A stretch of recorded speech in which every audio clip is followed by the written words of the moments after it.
Hey everybody, welcome back to Planescape Torment. We're gonna jump right ahead and resume life. And we were right here. Also, this is Ellie.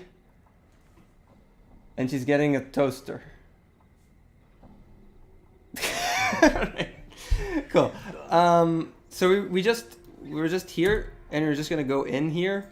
It was the last house, I think, right, that we wanted to go to. I'm just trying to remember what the hell we were doing. So this is the place where the Farad is. Well, we'll have to fight a lot of stuff in there. This just opened because of, it's like a portal, so I don't know exactly why it opened. And we were talking to her about stuff, and we're just gonna go in and see what happens. Small dwelling. Done. So there seems to be nothing in here, other than some junk. Okay, interesting. So the junk is here to allow us to... How the hell do I get out of here?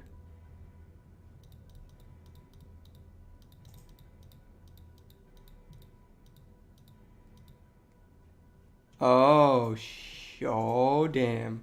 We went in, but we can't get out, and then after a while... Okay, it took a while until I actually did something. Unlike other collectors you've seen, the robes on this one seem to be of fine quality. Ah, another debtor has come to visit us. Please excuse the mess. My colleagues haven't had the time to tidy up. There's no way out. Why, sure there is. The door is right over here, but you need one of these to activate the portal. He holds up what appears to be a small glass bead. Come, let us talk price. I think I'll just kill you instead. I'm listening. Simple. You pay my comrades and me 100 coppers. I give you the key to the portal. What if I don't want to pay? Here's the money, give me the key. What if I don't want to pay? Then my friends and I will just have to sell your body to the dustmen. Either way, we get paid. I think I'll kill you. Oh, damn. Okay. That's awfully mean of them, so let's try and fight them. I don't have anything, like, this is the best, I have 1d6. Everything else is like, nothing is better than that, right? Like, the speed of it is 10 though, which is super slow. But I don't really care about the speed of it. Can I do my character sheet? Where's my character sheet? Okay, so 16 number of attacks 1. So if I put this over here, 16 number of attacks 1 still. But this one has Thaco -1, which is a good thing. No, Thaco should be high. Thaco should be high. AC should be low. I'm gonna stay with that. Black barbed seed. Barb starting. This is a portal of a thing for something. We couldn't identify this last time we tried. Right? We couldn't identify this. And fist irons is 2d4 with speed 1, but I can only attack once, so it's better to try the hammers. So just to talk about mechanics and how this actually works. So the weight is just the weight, but the speed. So the lower the speed, the quicker you can actually attack, which basically means your attack will be earlier in the round. Remember that there's a round, and we have the amount of attacks per round. So if we've got 2 attacks per round, it depends on the speed on when the first attack happens, and then the second attack happens, and the third attack happens, right? But the first attack is basically determined by everybody's speed. So if my speed is extremely slow, but everybody does one attack anyways, then I will attack last, but I'll attack.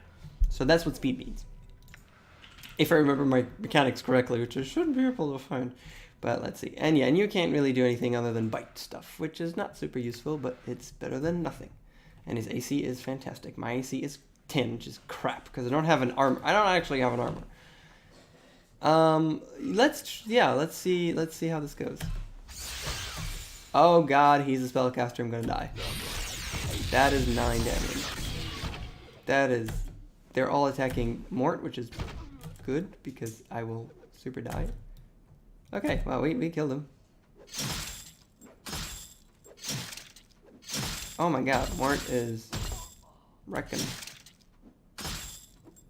Mort is wrecking. That's 100 experience. Oh my god, I'm almost dead. Run away. Holy crap. That was bad. Critical hit. He crit me. Son of a bitch. I got 2 HP. 100 experience. That gave us 300 experience. It also gave us some green steel knife, which I don't know what that is. Infinite recall. Stuff that I can't pick up. What's up? Good as done. Vlask's portal key. We don't have... And this should open that thing. Yeah, okay. Please. I don't have room. I don't have room for anything. They've got so many things. A rusty dagger, a jagged knife. What did you actually get? Green steel knife. Famed Batorian green steel found only in the wastelands of Avernus. Okay, so if I don't fight them, however. So this fight wasn't particularly good. I mean, I am interested, however. I can pick up the junk still. I think Mort is holding the junk at the moment. And then I can just like hang out. Herp-a-derp-a-derp-a-derp-a-derp. Based on time, basically. Until they come in. What's up? Okay. What's up? Okay. What's up? Okay. I'm gone. Come on. Something needs to happen. There you go. Then they very slowly walk. And then we just hang out. And then it can talk to me. I'm listening. What if I don't want to pay? Here's the money, give me the key. Farewell. Simply crushing the glass bead will activate the portal. So how much experience did we get by doing that? Other than absolutely nothing. How do I see the journal screen? No. How do I see the dialogue window? We just lose 100 copper. So it's 100, or I could kill them and get their stuff. But let's not do that now. We talked to Morrow Friend? I think we talked to him. He tries to focus you, but his gaze wanders, his eyes are set deeply. I was supposed to talk to him. Did we talk to him last time? I can't remember. You can smell the reek of dung and rotting meat on the man, even from afar, though obviously weak and decrepit. His long, thin fingers and sunken eyes give him a sinister look as he scuttles through the garbage around him. The way he drools and rolls his eyes makes you wonder if he's mad. He tries to focus on you, but his gaze wanders. His eyes are set deeply into hollow sockets, and his skin is terribly pale and diseased. Covered with rashes and yellowed patches that look ready to peel from his body at any moment, the stench emanating from him is terrible. As you open your mouth to speak, he licks his lips and swallows. You did her? What'd you say? Yo, he licks his lips again, and his long spindly fingers pick at his skin, and he stares at you. You did her? He glances to your left, then his eyes dart back to you. Dead, hungry. He reaches out to touch you, licking his scabrous lips. Let him touch you. His fingers scrabble spider-like on your arm, as if looking for a piece to tear off. He licks his split lips again, and you watch yellowish drool drip from them. With a raspy moan, his fingers suddenly dig into the skin on your arm and pull off a bit. Step back. You watch and feel your stomach churn as he takes a bit of flesh and shoves it into his mouth. He chews it slowly, then swallows. You're dead? No, but you'll be in moments. No, I'm not dead. You tasted. You tasted. He scratches himself beneath his robe, and you suddenly notice that he has a finger hanging from his neck on a cord. It looks like there is a ring on it. Still hungry. What do you usually eat? He makes a sniffing noise like a pig. Dead. What is that finger bone? He looks down, his plague-ridden features twisting into a ghastly snaggletooth parody of a grin. Snack. He looks ready to chew on it. Don't eat that. Having a bite off me instead. I'm more flesh. Lie, don't eat that. Stop him. You grab his hand and he starts flailing against you. As he does, he bites a large chunk out of your arm, and you are forced to let him go. Not because of the pain, but because you might snap him in two should you continue to wrestle. He chews on the chunk of your flesh for a moment, then looks back at the finger bone. Stop him from eating the finger bone. You grab his hand. Stop it. Stop it. Stop him. Am I dead yet? Oh, you grab his hand and he starts flailing against you. As he does, he bites a large chunk. You collapse dead. Oh, I actually do take damage from every time that happened.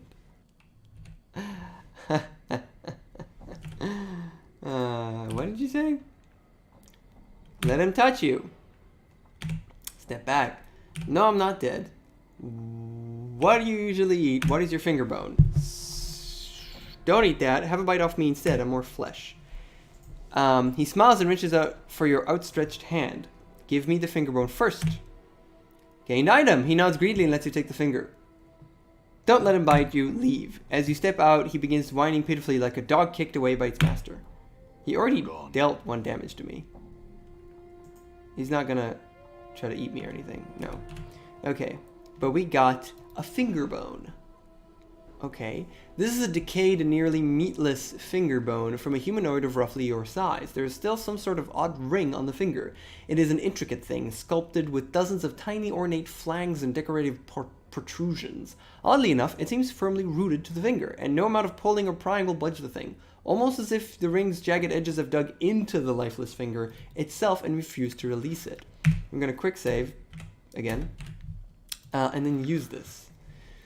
Well-decayed and nearly meatless finger bone from a humanoid of roughly your size. There is some sort of odd ring on the finger. It is an intricate thing, sculpted with dozens of put the finger bone away. Pull the ring from the finger. Try as you might, you cannot remove the ring. It's almost as if the ring's sharp edges. You have an odd feeling about it, however. Remove your own finger, replace it with the finger bone. You place the ring finger of your left hand into your mouth. Close your eyes, take a deep breath, and bite down as hard as you can. There is a sickening crunch, and you are overcome with the taste and smell of blood. You spit the bloody finger out and place the rotted, ring-laden finger bone against the gushing stump. At first, nothing happens, and you are horrified at the thought of what you've just done. Suddenly, though, you feel a strange tingling sensation as bones fuse and tendons reknit. In moments, the rotting finger bone has become a living part of your body, though it still throbs painfully. The jagged ring suddenly loosens and slips off into the palm of your hand. I took some damage. Memphis Biting Ring. +2 to armor class. That's fantastic. It is cursed, however. Mempa was a mage obsessed with the possibility of having her magic items lost or burgled while she was asleep or otherwise incapacitated. While the vast majority of her carried possessions were inseparable from her corpse and thus buried with her, some of her weaker items, early experiments perhaps, were left behind and remained in the world of the living. Mempa's Biting Ring, whose powerful aura protects its bearer from bodily harm, is one such item. However, once placed upon one's finger, the ring bites down and holds on so tenaciously that it's nigh impossible to remove it from the bitten digit. Okay, that's really interesting. I'm going to save. And then I remember seeing something here where she can uncurse items, or what was it exactly? I'm in need of healing. Oh, and yeah, she just heals you. What do you sell? I seek, and I see what you have for sale. So she had aid, remove curse. To be successfully upon the person target, it does not remove the curse from the actual item, but it allows the person to successfully unequip and rid themselves of the cursed item. Okay. So, I don't know if I want this. I mean, okay, that's nice, first of all. She can't identify this, and there's nothing else for me to identify. So that's okay. I would totally put this on. Item cursed, so I can't take this off, but I do have lower armor class, which is a good thing, so I don't mind it as much. So far so good, I think. All right, receiving log. We have all these things over here. He has all of the things that have numbers on them, pretty much, except for the spells, I guess. And for now, we still have to go... Right. I still want to go to the top here. Like, go in here and fight them. How many spots do I have? They had like 1, 2, 3, 4, 5, 6, 7. I've got 7 slots. I should be able to do that and fight them. And then just go heal myself. As long as I'm not dead, I should be okay. That's okay. And he has great armor class, so... Yeah, good as just gonna done. do this. Done. Huh? Good as done. Done. And I quick saved. So now I'm doomed forever. Because I'm going to have to fight this, whatever happens. Oh, and we automatically move to look like this. So we have to kill the spellcaster first. Okay.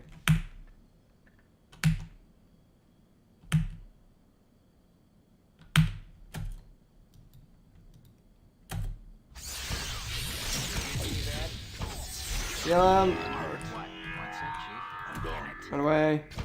Good job. What's the word, Mort, Chief? fight them.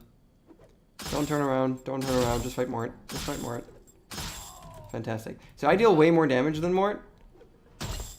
Oh, heal one. Oh, now he turned around. No, no, no, no, no, no, no, no, no. Fight Mort. Mort's your friend. Fight Mort. Damn it. Come on, Mort. You can do it.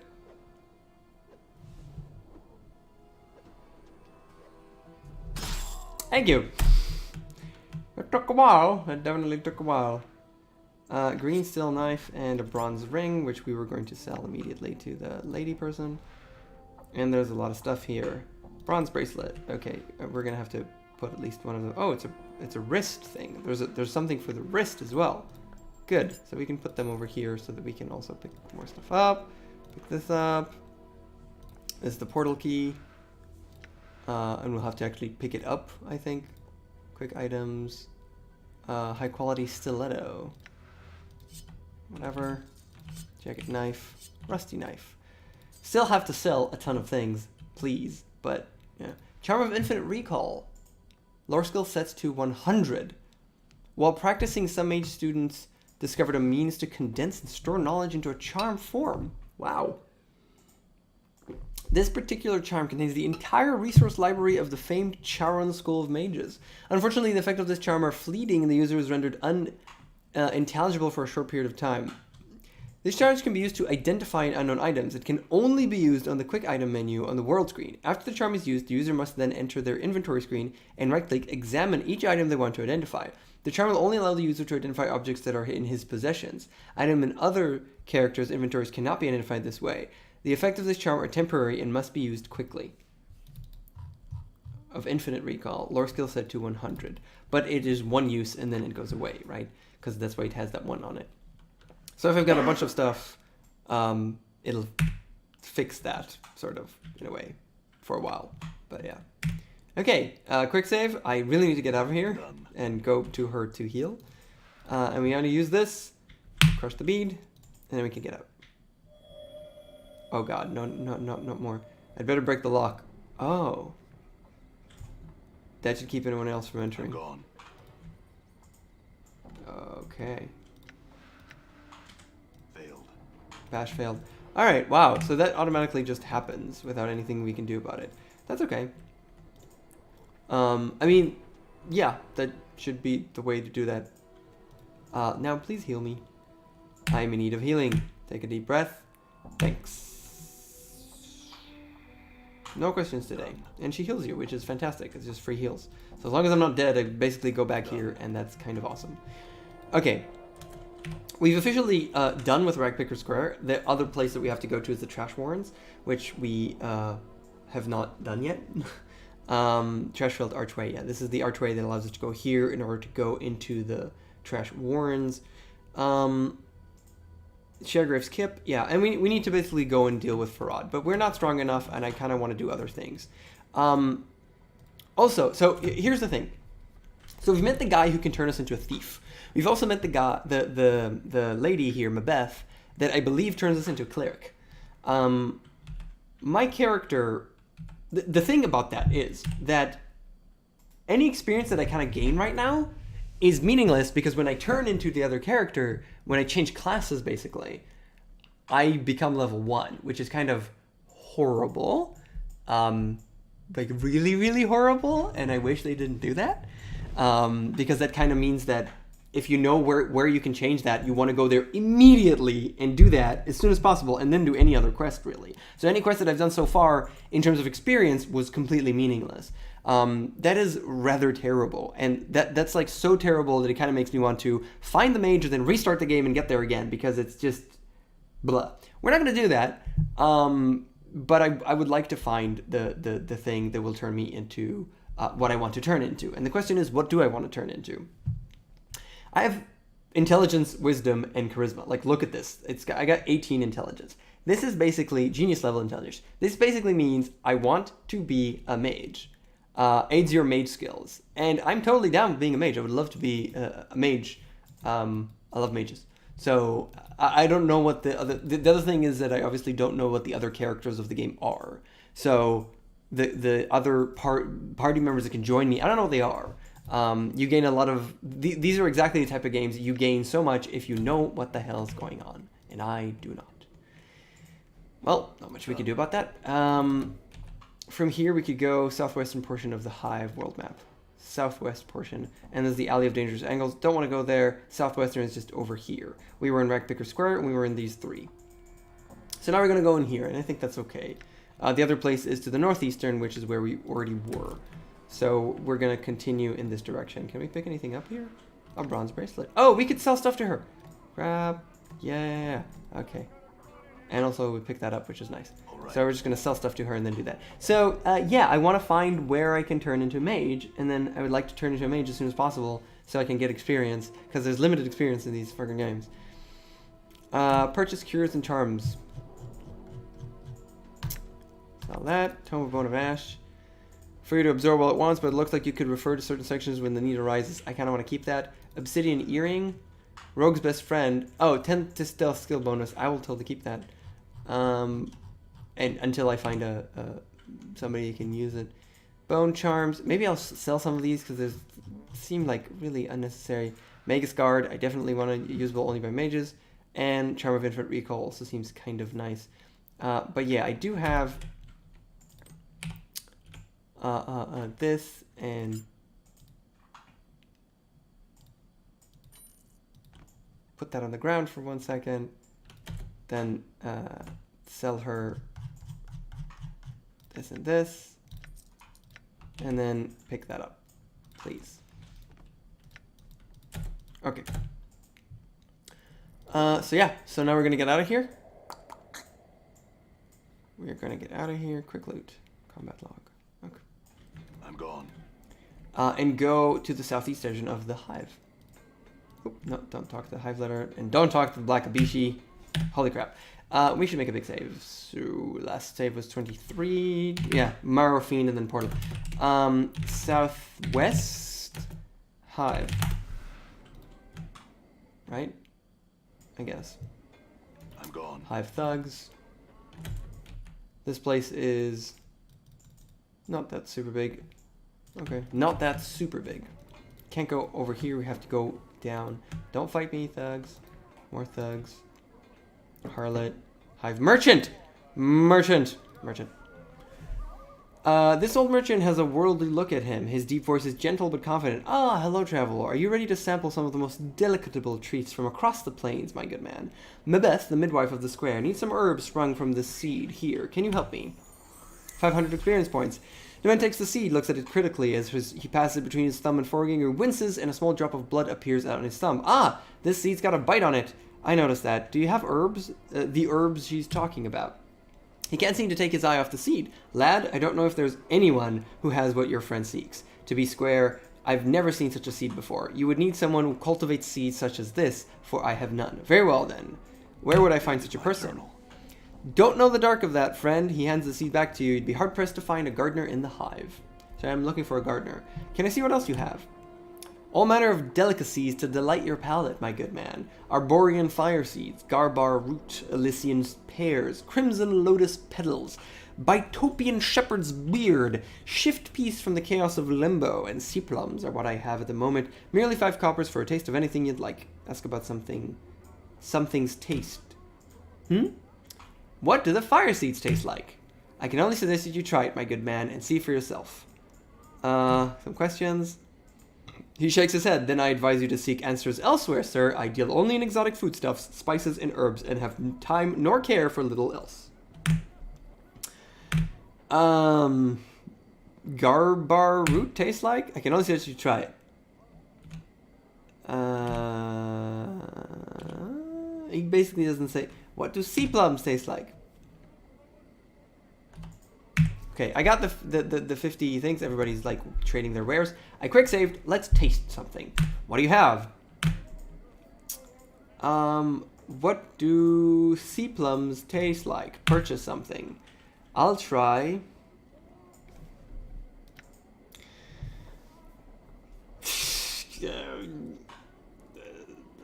Fire seeds.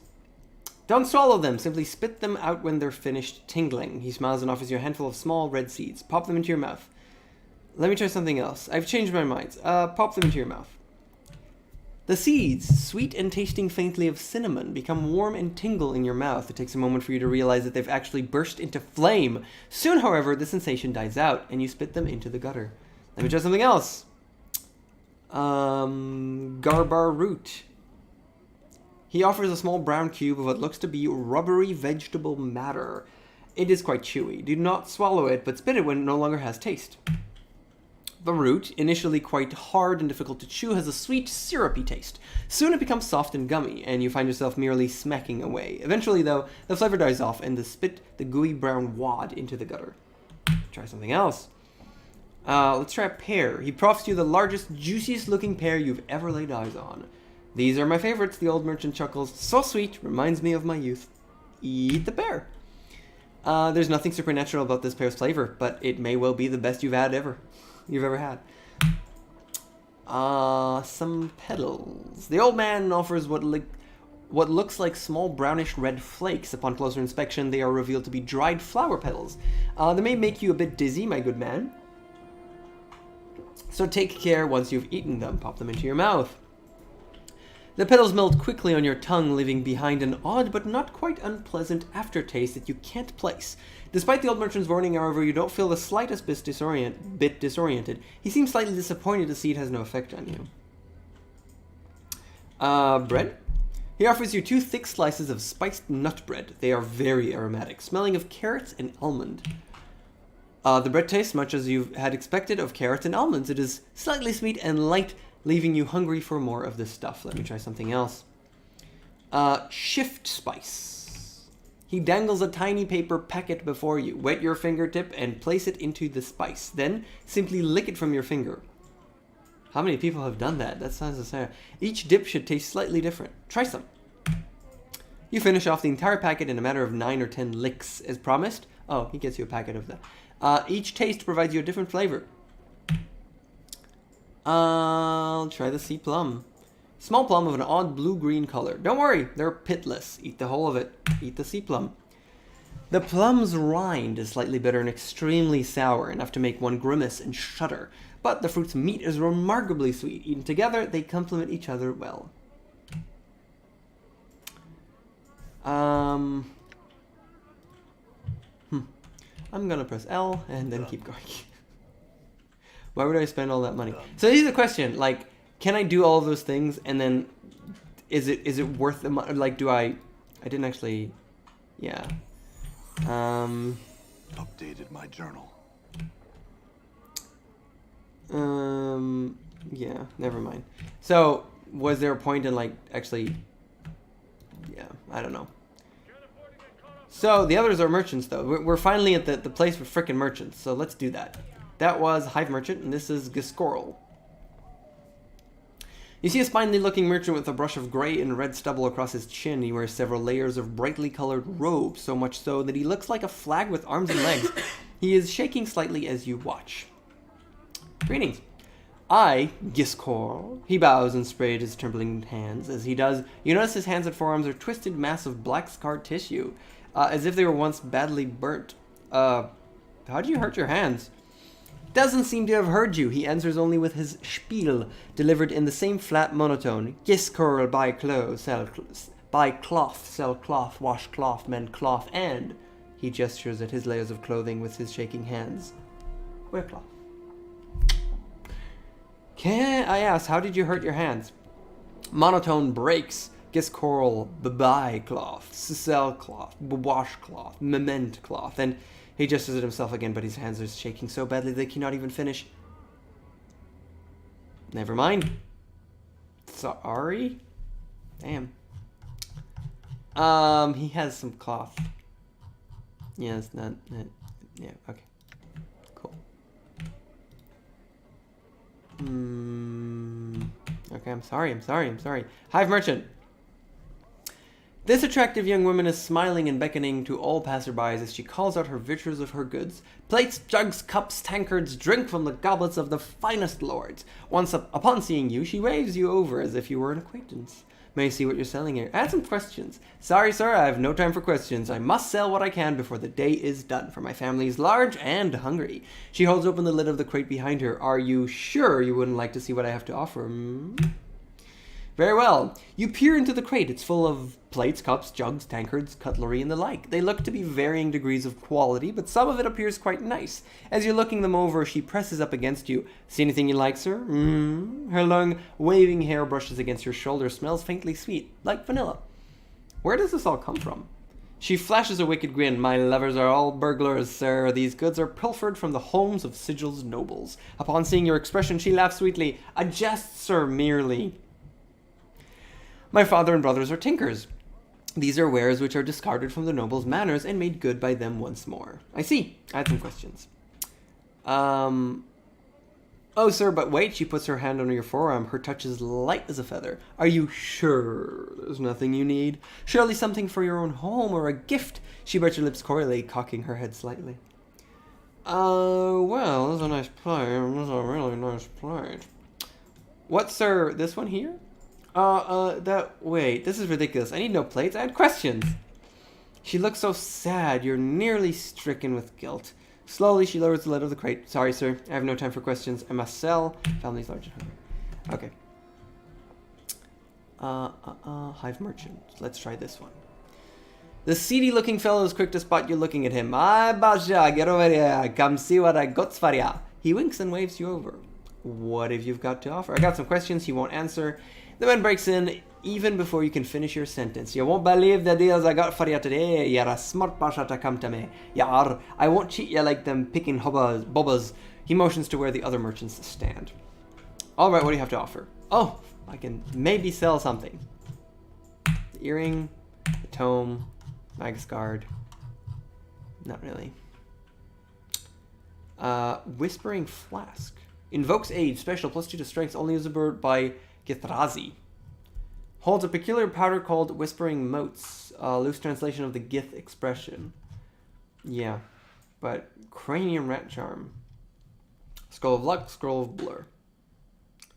Can you identify any of my stuff? My stuff. I don't want to steal right now. I would totally steal if I get a thief, but I don't. It's really hard to... Hive merchant. This one is another merchant. Frightened hive dweller, hive merchant. Okay, this one. Come on, come to see me blades, have you? Finally. Yes, but I have some questions. I've got a job to do, sir. He suddenly turns his head and coughs into his hand. Excuse me, as I was saying, I can't well stop selling just to speak with you. Are you sick? Ho ho, nay, cutter, just old. I thank you for the concern, though. He smiles at you. Can you tell me about this area? This, just another marketplace in the hive. Worst word in our blessed city of Sigil. He smiles bitterly, then shrugs. As long as you watch your back and got something safe by dark, get somewhere safe by dark, it's not as bad a place as slums go. I'm looking for a name named Farad. Nate, don't know the name. Sorry, Cutter. Tell me about this area. Oh, Journal of Lost. Haven't seen one lately. Blah, blah,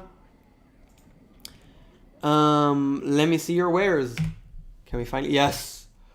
Finally. Jagged knife, iron spike, stiletto, poor quality mace, poor quality sledgehammer, antler axe. Wow. That's an axe. Iron knuckles. Not usable by mages. It's a fisticuffs. Fist irons. Maul. Green steel dagger. High quality stiletto. And high quality sledgehammer. Wow, these cost way more. Only by fighters. Yeah, that's 1d10. That's 2d9. It's a bit better than 1d10.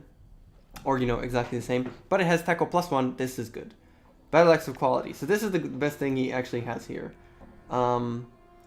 Edge. This is super fast.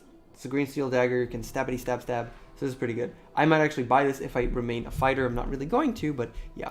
So this is a high quality stiletto. Everything seems very cheap, which is good. Yeah, I don't need it. To equip the scalpel, left click to pick it up.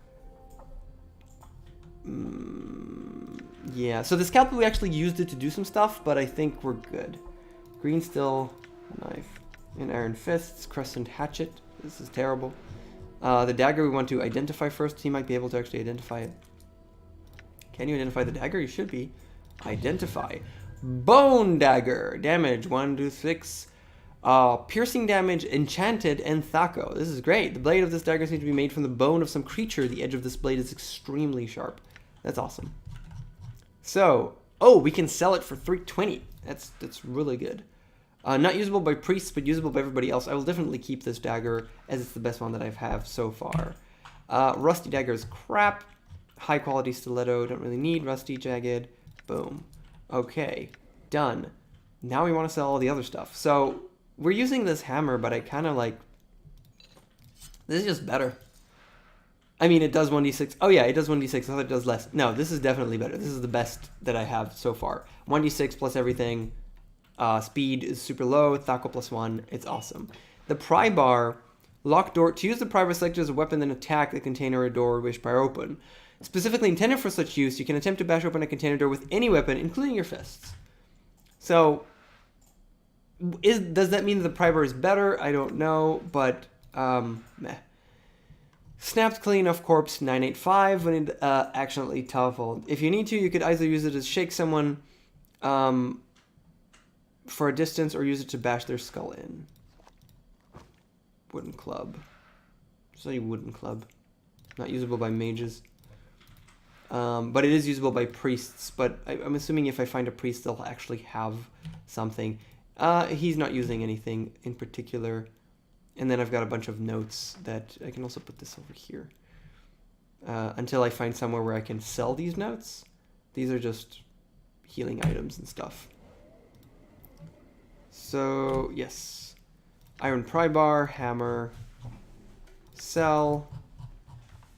I can't sell the wooden club. Is it the one that I started with? Interesting. But I definitely can't sell the Dustman reports and the stuff, which I don't know if I should keep or not, but whatever. Oh, and I can't sell the left arm as well. I guess I could keep them for now, but I don't know if I'll ever actually use them. This is the Dustman report. This is Penn's note. All of these are pretty much useless. Leg bone club. Can't sell this as well. Club, club, club. And they're all basically things that you just like... but that's what it is. Okay, this is a quest item. Those are not. This is a Mortuary Sanctum Key. Have it in your inventory to unlock it. The key will vanish after its use. This is done when the key is no longer needed and frees up inventory slots for other more important stuff. But this one is still there. The obsidian earring we're going to keep for now. Black barbed seed seems like... Oh, this is the seed. This is also a quest item. Good. You have a ton of crap. This is a skull. It's just a generic skull. And I have so many charms that I will probably never use, but I have them for now. At least I've freed up some space, so I'm actually really happy. An old shopkeeper's cart. Okay, so we talked to this guy. There's Kosajai. Let's talk to Kosajai. This toothless old crone reeks of fish and brine. We've been going for 37 minutes, so I want to try to finish this area quickly and then be done for today, just the market area. But there's so many people to talk to. Reeks of fish and brine. Spying your approach, she gives you a wide pink smile. Fish, my child. Fish heads, mayhaps. Child? Hardly. Oh, yes, yes, but a child you are to my years. Youngsters. I believe you're mistaken. Take a closer look. She shuffles up to you. The fish stink is nearly overpowering. The old woman squints at your face, first frowning, and then into your eyes. Only then she recoils in surprise. Oh my, how many years have those I've seen? I don't know. How many do you think? Don't know. Too many, I'd say, but no matter. She leans close to whisper in your ear. It won't do to rattle the passerby. Let's keep it our little secret. She resumes her normal tone of voice. So, fish, my child. She pokes you in the belly. But I have some questions. She shakes her little wrinkled head. No answers have I. Only fish. Very well. Why, fish, my silly child. Fish of all sorts. And fish heads for those of sort of jink for the whole one. For those short of jink for the whole ones. Teeny tiny fish heads. Hee. Where do the fish come from? They're brought to Sigil from all over the plains, my boy. Would you like some? I sell only the heads, should you be short and jink. I don't need fish, but I have some questions. Okay, well, that's not useful for now. Hive Dweller, Hive Merchant, we've talked to her, we've talked to this guy. These are all dwellers. Dweller, Lim. Dweller, more Lim. Hive Merchant, Laborer. I'm gone. So we want to talk to this one, and then we want to... The Limlims I don't think we can talk to. Jump, Limlim, jump! The merchant seems to suddenly notice you. Oh, greetings. Would you like to purchase one of these playful, gambling Limlims, my lord? Not yet. Just what are these Limlims? They are from the Outlands, my lord. Neither wholly insect nor animal. They are friendly, playful, and quite loyal. He takes a sidelong glance at the Limlims, then leans closer to whisper, pretty tasty too, in a pinch. Interesting. And some other questions. The only questions I'll answer, I'm afraid, are about the Limlims. Just what are they? Farewell. So, you cannot save while in dialogue mode. Now I can save. Let's purchase a Limlim. Yes. A Limlim will provide its own food, eating insects, tiny rodents, and the like. They will follow you everywhere you go, are easy to clean up after, are quiet, exercise themselves with their constant flipping about, and best of all, they leap over 15 feet when prodded with hot coals. One will only cost you but 40 coppers, my lord, a mere pittance for such an entertaining pet and friend. Mort, what do you think? Why not, boss? It'll be fun to kick around when you're down, right? Well, I can kick it vicariously through you, at least. I want to see the 15-foot hot coal jump, too. I best not spend the copper. I have some questions. I'll take one. My own Limlim. So wait, do we have a Limlim? Pet Limlim. This is your pet Limlim. Talk to item. This is your pet Limlim. Noticing it has your attention, it chirps up at you lovingly. Pew! Okay. Examine your Limlim. Your Limlim appears both insect and animal in origin. Its legs are oversized, but its arms are small, nearly vestigial, and a brightly speckled half shell runs down its back. It sports twin pairs of insect-like wings and has tiny black eyes and a mouth that always appears to be smiling gleefully. Pet your Limlim. Pew, pew! The Limlim squirms about merrily, its wings buzzing. It seems to enjoy the affection immensely. Put your Limlim down and run around a bit. Oh, there's my pet Limlim. This is your pet Limlim. Noticing it has your attention, it chirps up at you lovingly. Pio. Kick your Limlim. No. Pick your Limlim back up. The thing is that it, like, honestly, I gotta tell you, is adorable. It takes up a, hand. I can just hold it? Like, just tattoo. Chest, left earring, wrist, tattoo. We can have a lot of tattoos. Pet Limlim? In my hand. I'm sorry, I don't want to waste space on a Limlim. They're adorable, but... Okay, Hive Dweller, Kratagona Porphyra. We're at 42 minutes. Okay, I'm gonna be a good boy. And stop here because I should stop at around 40 minutes. That's just what we should do. So, talk to people on the right of me, because I talked to everything on the left of me. So, gonna save game, 25, talk to merchants on right. And we're gonna stop for today. And we're gonna continue next week. And that's about it. Thank you so much for watching, as usual, and I'll see you guys next time.